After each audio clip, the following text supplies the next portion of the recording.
Monsieur Braillard, pour le groupe GDR, la parole est à Monsieur François Asensi.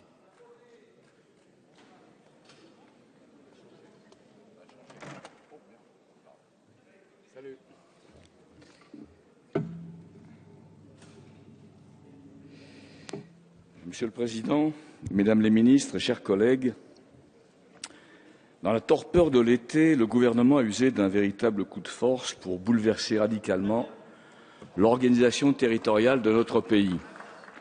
En effet, en commission des lois, les dispositions concernant la métropole du Grand Paris ont été dévoilées à minuit moins le quart, entre chien et loup.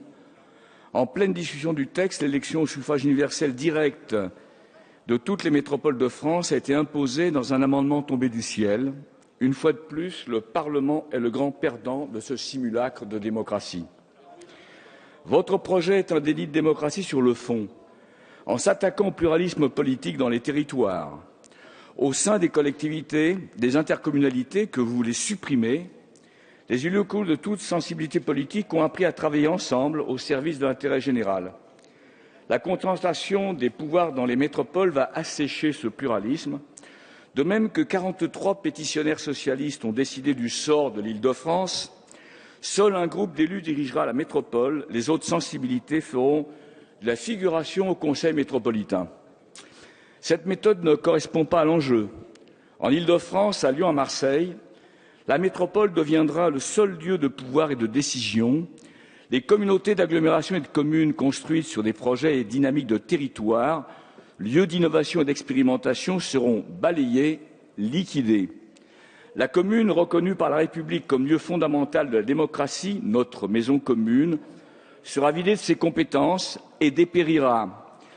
C'est la fin des maires bâtisseurs, élus sur des projets forts et qui valorisaient leur territoire. Le maire sera réduit à la gestion de la plainte sociale, il sera un simple rouage de l'État. C'est donc un projet profondément réactionnaire et recentralisateur. Réactionnaire car sur le autour des grandes provinces de l'Ancien Régime, avec le régime juridique spécifique qui briseront l'unité de notre République. Recentralisateur car les conseils de territoire et les communes deviendront des échelons déconcentrés sans aucune autonomie financière, exécutant les décisions prises par les monstres technocratiques que seront les métropoles. Toutes les décisions structurantes seront prises par quelques grands notables, conseillés par une armée de technocrates. Nous voici à milieu de l'esprit progressiste de la décentralisation de 1982. Même la capitale va perdre son statut. La Commune de Paris va sombrer dans cette tempête centralisatrice, contrairement à sa devise, car reléguée au simple rang de conseil de territoire, les départements eux-mêmes auront vécu. Cette recentralisation conservatrice entraînera une planification dirigiste en matière d'urbanisme, d'aménagement, de logement, de développement durable. Avec la création de zones d'aménagement concertées et les programmes d'intérêt général, les métropoles pourront décider de matière autoritaire des grands projets d'équipement et de l'implantation des logements. Les villes populaires et les terres agricoles seront les principales cibles de ces implantations. Votre projet n'apporte aucun outil pour s'attaquer aux inégalités territoriales criantes en Île-de-France comme ailleurs. La sélection des territoires, gangrène de nos villes, va se poursuivre.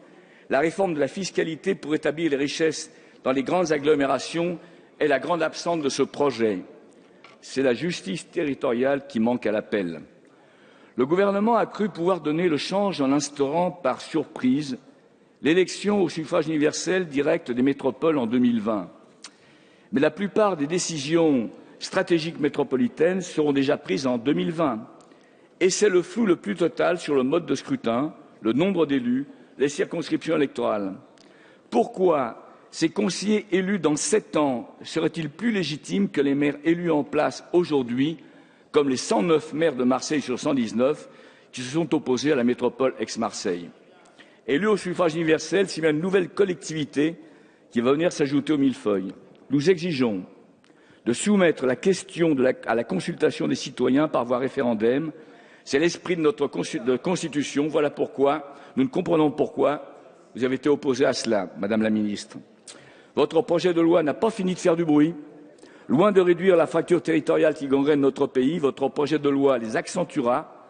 Ce monstre bureaucratique que vous avez créé démultipliera les erreurs du passé. Voilà pourquoi, mes chers collègues, les députés communistes et du Front de gauche voteront résolument contre votre projet. Merci, Monsieur Assensi. Je fais annoncer le scrutin.